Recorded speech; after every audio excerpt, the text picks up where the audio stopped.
ಯೋಗಿನಾಮಪಿ ಸರ್ವೇಷಾಂ ಮದ್ಗತೇನಾಂತರಾತ್ಮನಾ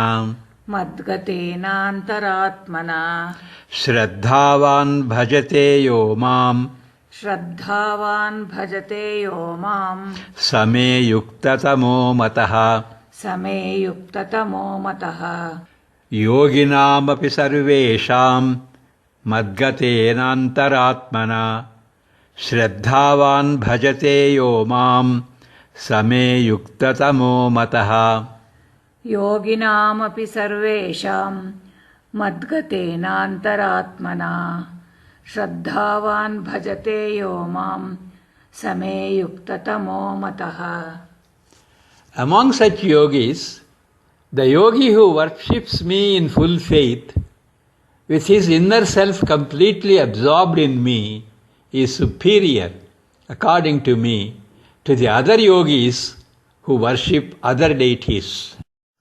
Om Tat Saditi. Om Tat Saditi. Srimad Bhagavad Gitasu.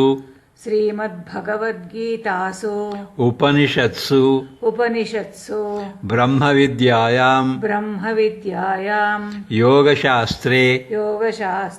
Shri Krishnarjuna Samvade. Dhyana Yogo Nama. Shashtodhyayah.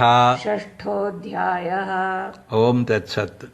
ಇಂತಹ ಯೋಗಿಗಳಲ್ಲೆಲ್ಲ ಯಾವ ಯೋಗಿಯು ಸಂಪೂರ್ಣ ನಿಷ್ಠೆಯಿಂದ ನನ್ನನ್ನು ಆರಾಧಿಸುವನೋ, ತನ್ನ ಅಂತರಾತ್ಮನನ್ನು ನನ್ನಲ್ಲೇ ಲೀನವಾಗಿಸಿ ಪೂಜಿಸುವನೋ, ಅವನು ಬೇರೆ ದೇವತೆಗಳನ್ನು ಪೂಜಿಸುವ ಇತರೆ ಯೋಗಿಗಳಿಂತಲೂ ಪರಮಶ್ರೇಷ್ಠನೆಂದು ನನ್ನ ಅಭಿಪ್ರಾಯ. ಓಂ ತತ್ಸತ್.